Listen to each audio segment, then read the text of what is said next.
sometimes you have to go the extra mile to finish what you want to accomplish and get things done. So some of you might know I've got a few properties. One of my property number 3, in the Stoke-on-Trent area. I'm just doing a little bit of rehab to it, light rehab. Some of you might know that the floorboards weren't in great shape, some of them, and they needed replacing. Unfortunately, only intended to replace 1 or 2 initially, but as I removed the carpet and inspected the area a little bit more thoroughly, as I started replacing 1 or 2 floorboards, it sort of became apparent that actually I needed to replace more than just a couple. Actually needed to replace, I think I replaced in total about maybe between 10 and 20, give or take, floorboards in total. Now, this is spread across 2 rooms which needed this work, and it was quite challenging. I've never cut floorboards before, so I had to buy like a multimeter to make sure that I was cutting them straight. Obviously I need to buy the floorboards, the correct size floorboards.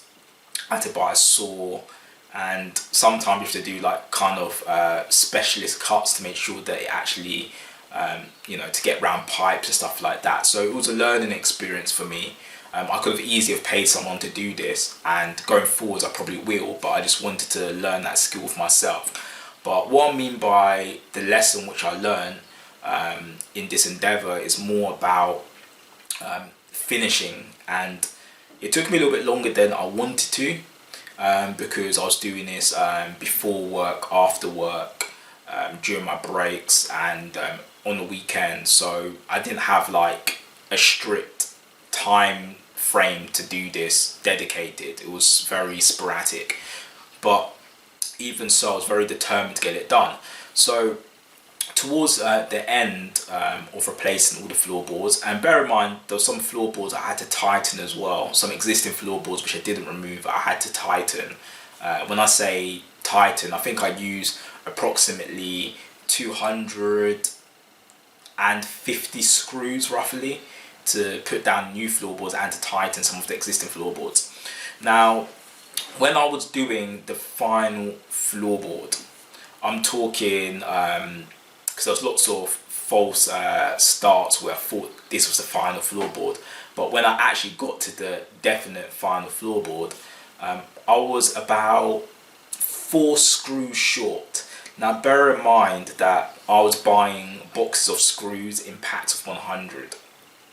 So this meant that, when I bought the initial box, I thought that 100 screws would be enough.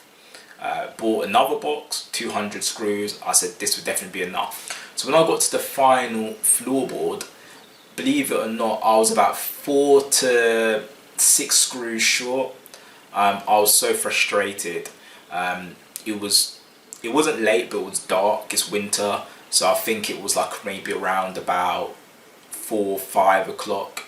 Now I could have easily have said, you know what, I'm a few screws short, I'll just pick this up tomorrow morning, I'll go B&Q or Screwfix, buy the screws, and tomorrow morning I'll finish the job.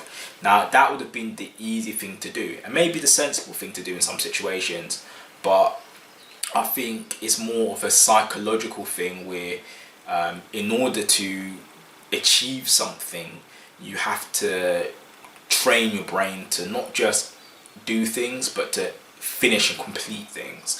So I made a point of driving to B&Q, which isn't too far to be fair. It's an awkward drive, but it's a quick drive, it takes about 15 minutes. Drove to the B&Q in the retail park.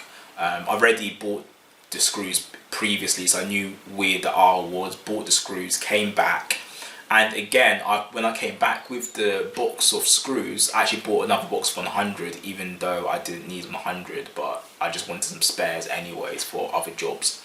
Now when I came back with the screws, I could have easily said, look, I've got the screws, it's late, by which time it was probably like 7 o'clock. or roughly, I could have said it's late, I've got the screws, I'll, screw the screws into the, floorboards tomorrow morning. But I wanted to put myself under pressure to say, look, I'm finishing this job.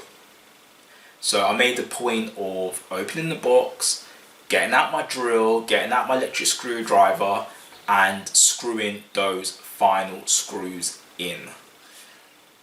And it felt so good just to be like, I finished. Because it took me, not that I'm necessarily counting, but it took me a good few weeks, off and on, of course, to achieve this goal. So just putting in that final screw, just to say, look, all that hard work, look what I've achieved, I've done it, and not making any excuses.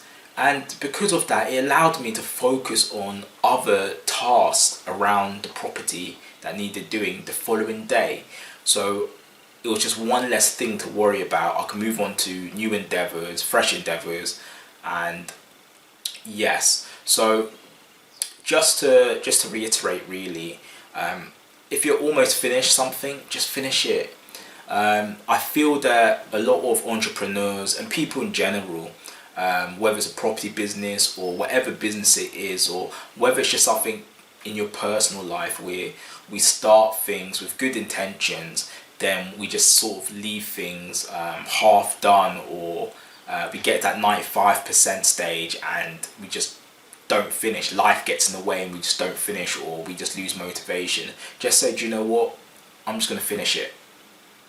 So tell me what you think. Have you got situations similar to the one which I described? Let me know down below.